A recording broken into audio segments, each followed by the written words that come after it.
ذوالحجہ کو مہینہ کہا جاتا ہے، تو قربانی سے قبل ایک مہینہ رہتا ہے اور قربانی کے بعد ایک مہینہ یعنی محرم کا مہینہ، اور بیچ میں ایک مہینہ آتا ہے جو رجب کا مہینہ۔ علماء اس کی حکمت بیان کرتے ہیں کہ اس کو حرمت والا قرار کیوں دیا گیا، کیونکہ لوگ جب حج کے مہینے میں حج کرنے کے لیے آتے تو اس وقت لوگوں پر، اس کے جان پر، اس کے مال پر ظلم کیا جاتا تھا۔ جیسے حج کے موسم میں حج کرنے کے لیے لوگ سفر میں نکلتے تھے، اس موقع پر جو ڈاکو وغیرہ رہتے تھے ان کے جان پر ظلم کرتے تھے، ان کے مال چھین لیا کرتے تھے۔ تو لوگ اس چیز سے بچ جائے، لوگوں کا مال نہ لوٹا جائے، لوگوں کے مال جان پر ظلم نہ کیا جائے، اس لیے یہ حرمت کا مہینہ قرار دیا گیا تاکہ لوگ حج آسانی کے ساتھ کر پائے اور حج کرنے کے بعد بھی آسانی کے ساتھ لوگ اپنے گھر کو واپس چلے جائیں۔ اسی لیے حج والا جو مہینہ، اس کے پچھلے ایک مہینہ حرمت والا، اس کے بعد ایک حرمت والا، اور ایک جو بیچ میں رجب کا مہینہ آتا ہے حرمت والا، اس مہینے کے بارے میں آتا ہے کہ لوگ اگر کوئی بیچ میں عمرہ کرنا چاہتے، بیچ میں اگر کوئی عمرہ کرنا چاہتے ہیں تو اس مہینے میں جائے اور عمرہ کر کے واپس لوٹ آئے۔ علماء اس کی ایک حکمت بیان کرتے ہیں کہ حرمت والے مہینے کی یہ فضیلت ہے۔ جب مشرکین مکہ، ان کے وہاں بھی یہ مہینہ حرمت والے مہینہ، جب نبی صلی اللہ علیہ وسلم نہیں آئے تھے اس سے پہلے بھی لوگ حج کے لیے جو مکہ آتے تھے اس موقع پر بھی اس مہینہ کو حرمت والا مہینہ قرار دیا کرتے تھے، لیکن لوگ اپنے حساب سے اگر کہیں پر جنگ کرنا ہوتا تھا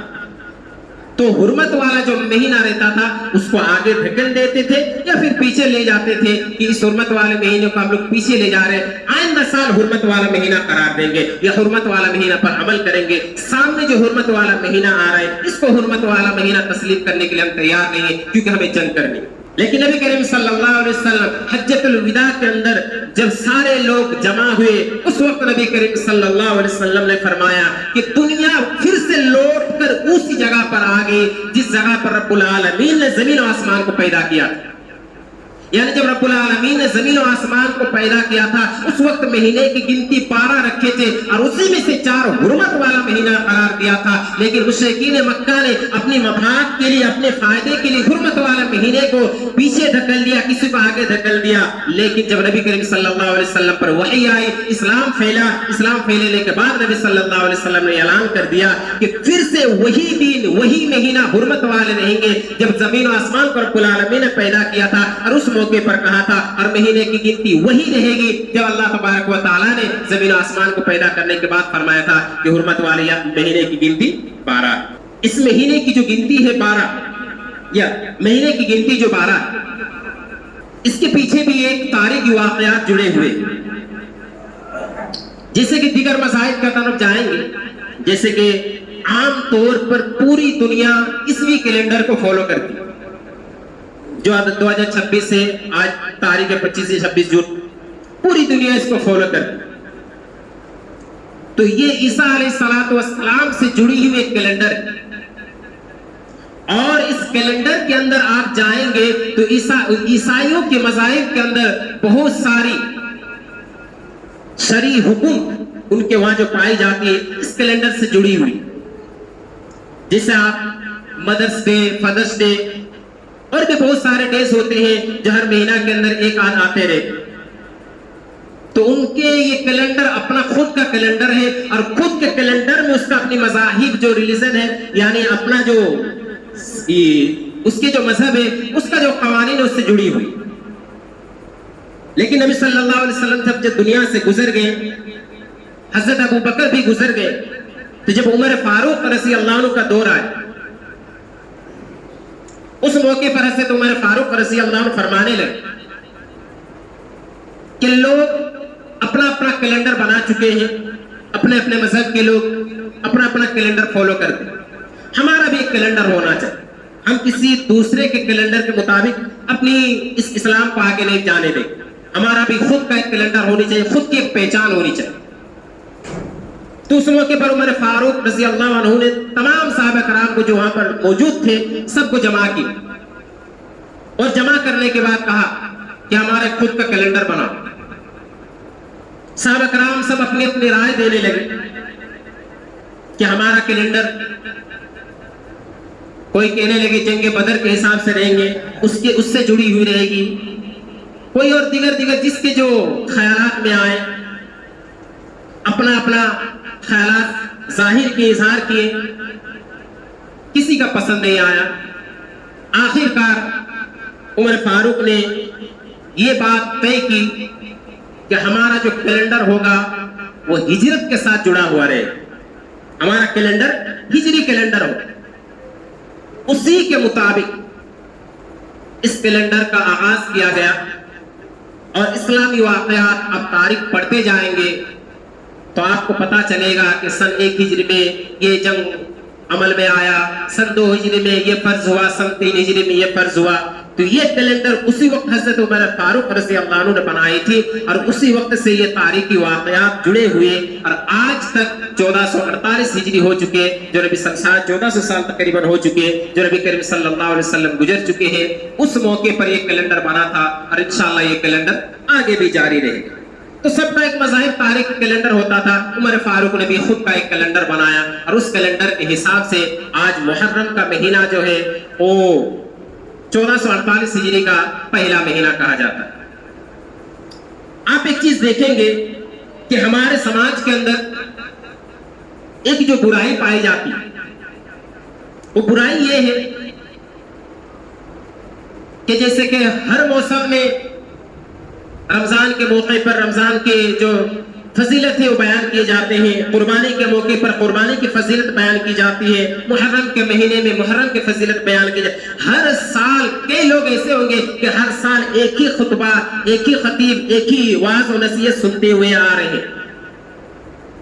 تقریباً 15-20 سال سے، کچھ لوگ 40-50 سال سے سنتے ہوئے آئے۔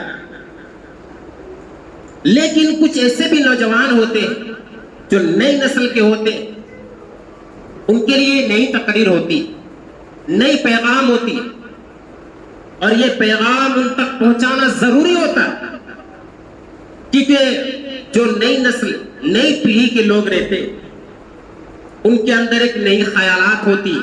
نئے جذبات ہوتے ہیں، وہ دیگر مذاہب سے بھی جڑے ہوئے رہتے ہیں، اور دیگر مذاہب کی جو چیزیں ہوتی ہیں وہ اپنے اندر سوچتے ہیں، اور سوچنے کے بعد جب اسلام کے اندر آتے ہیں اور اسلام کے قوانین کو پڑھتے ہیں تو اس کے ذہن میں یہ بات آتی ہے کہ اسلام کے اندر بھی ایسا ہونا چاہیے۔ اور آپ پروف کے طور پر دیکھ سکتے ہیں کہ جیسے کتنے ایسے نوجوان ہیں کہ جیسے 1 جنوری کو لوگ ہیپی نیو ایئر کہتے ہیں، 1 محرم کو بھی لوگ ہیپی نیو ایئر کہنے لگے،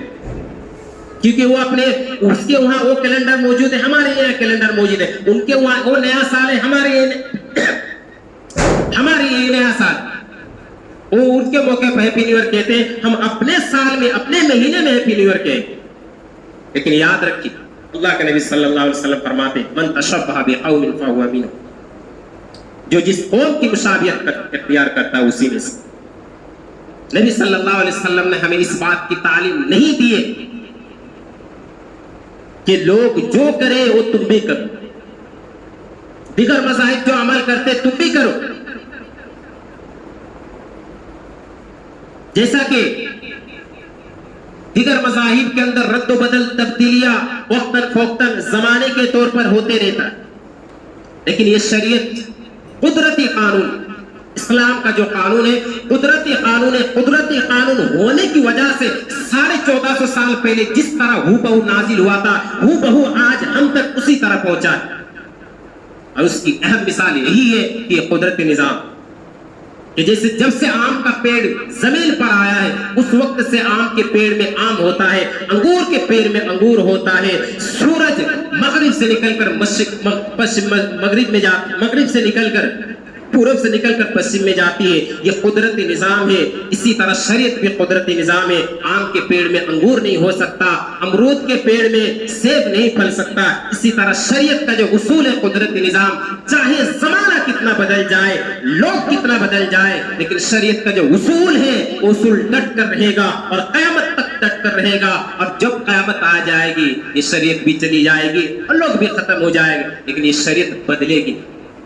تو نئے لوگوں کے نوجوان جو ہیں وہ اپنے اندر یہ نئے خیالات پیدا کرتے ہیں کہ لوگ ہیپی نیو ایئر کہتے ہیں، ہم بھی اپنے مہینے میں ہیپی نیو ایئر کہیں گے، یہ ہمیں شریعت اس بات کی اجازت نہیں دیتی۔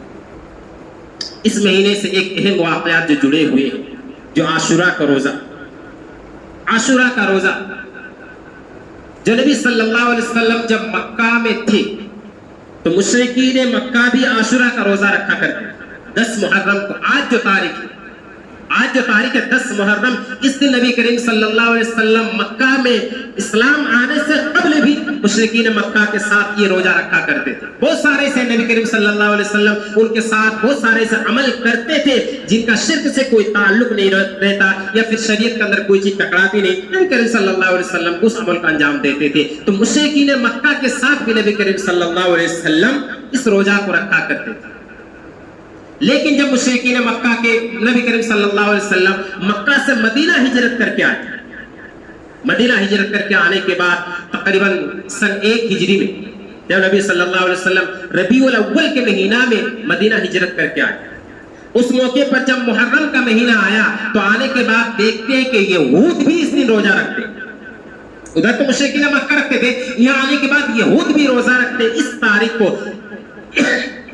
نبی کریم صلی اللہ علیہ وسلم نے ان سے پوچھا کہ آپ اس دن کیوں روزہ رکھتے ہیں، آپ کا کیا مطلب ہے؟ تو کہنے لگے کہ بڑی عظیم دن ہے،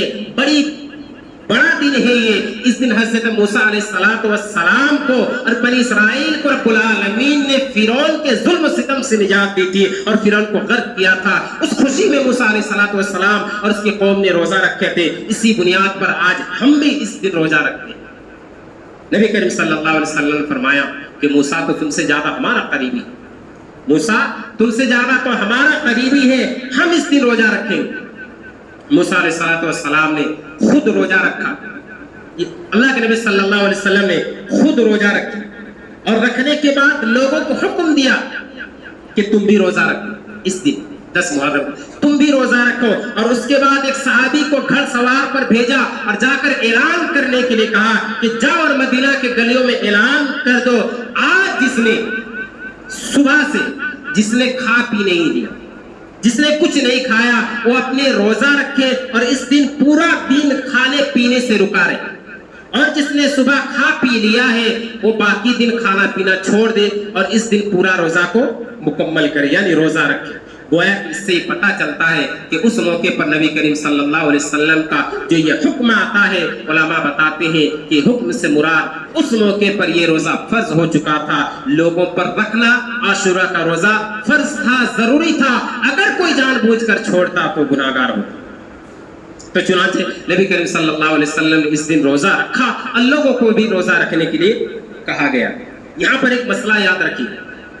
جیسے کہ نبی کریم صلی اللہ علیہ وسلم نے ایک شخص کو بھیجا، جا کر کہا کہ اگر کسی نے کھا پی لیا ہے تو اس کو منع کر دو اور باقی دن روزہ رکھے. اس سے علماء بتاتے ہیں کہ رمضان کے مہینے کے اندر بھی اگر کسی کو چاند کی خبر نہیں ہوئی، کسی کو چاند کی خبر نہیں ہوئی ہے اور اچانک صبح 7 بجے 8 بجے 9 بجے کسی کو چاند کی خبر آ گئی کہ چاند دکھ گیا ہے، لوگ صبح ناشتہ کر لیے، کھا پی لیا ہے، لیکن چاند کی خبر جیسے پہنچتی ہے ایک مسلمان پر ضروری ہو جاتا ہے، فرض ہو جاتا ہے کہ باقی دنوں روزہ رکھے. باقی دن روزہ کو پورا کرے، اس روزہ کی قضا نہیں ہے. بلکہ علامہ علمانی فرماتے ہیں کہ اگر مغرب سے قبل اس کو چاند کی خبر پہنچ جائے تو بھی وہ اس دن کی روزہ کو پورا کر لے. باقی دن جو کھایا پیا وہ ٹھیک ہے، چاند کی خبر ملنے کے بعد مغرب تک کھانا پینا چھوڑ دے. تو یہ ایک مسئلہ ہے، اہم مسئلہ جو چاند کے بارے میں آتا ہے کہ روزہ کا اگر چاند کا حکم مل جائے، جس وقت خبر مل جائے اس وقت سے روزہ کو پورا کرے. پھر نبی کریم صلی اللہ علیہ وسلم نے حکم دیا لوگوں کو روزہ رکھنے کے لیے. پھر یہ سن 1 ہجری کا واقعہ ہے، سن 2 ہجری کا واقعہ محرم کا. پھر سن 2 ہجری میں ہی جب رمضان کا مہینہ آیا تو شعبان کے مہینے میں رب العالمین نے رمضان کا روزہ فرض قرار دیا اور نبی کریم صلی اللہ علیہ وسلم نے عاشورہ کے روزہ کے فارغ فرمایا کہ اب جو چاہے اس روزہ کو رکھے یا جو چاہے چھوڑ دے، لیکن جس کا اجر و ثواب ہے وہ باقی رہے گا. آج بھی اگر کوئی مسلمان اس روزہ کو رکھتا ہے تو اس کے لیے وہی اجر و ثواب ہوگا جب یہ روزہ فرض. اس وقت جو اجر و ثواب تھا آج بھی اگر کوئی مسلمان اس روزہ کو رکھتا ہے تو اس کے لیے فرض ہے. اس کے بعد اللہ کے نبی صلی اللہ علیہ وسلم نے حکم فرمایا، پھر رمضان کا روزہ آ گیا. پھر جب نبی کریم صلی اللہ علیہ وسلم کا آخری وقت آیا، آخری سال آیا، اس موقع پر صحابہ کرام نے کہا کہ اللہ کے نبی یہود بھی اس دن روزہ رکھتے ہیں، تو ہم کیا کریں؟ تو نبی کریم صلی اللہ علیہ وسلم فرمایا کہ اگر آئندہ سال میں زندہ رہا تو انشاءاللہ میں 9 تاریخ کا بھی روزہ رکھوں گا، یعنی یہود کی مخالفت کرتے ہوئے 9 اور 10 کا دونوں کا روزہ رکھوں گا۔ پھر اللہ کے نبی صلی اللہ علیہ وسلم اس کے بعد آئندہ سال نہیں رہے، دنیا سے انتقال کر گئے۔ تو آج بھی ایک مسلمان کے لیے پیغام ہے، یہ تعلیم ہے، اس روزہ کو انجام دے۔ جن نے بھی یہ روزہ رکھا ہے، رب العالمین سے دعا ہے کہ رب العالمین اس روزہ کو قبول فرما اور اس کا جو اجر و ثواب ہے اس کا حقدار بنا۔ یا الہ العالمین، یہ جو محرم کا مہینہ ہے، اس کی جو خصوصیات ہے، اس کی جو فضیلت ہے، نیک کام کو انجام دینے کی ترغیب اور گناہوں سے روکنے کا جو حکم ہے، رب العالمین اس کو عمل میں لانے کی توفیق عطا فرما۔ بارک اللہ لنا ولکم فی القرآن العظیم ونفعنا وإياکم بالآیات والذکر الحکیم، انہ تعالی جواد کریم ملک بر رؤوف رحیم۔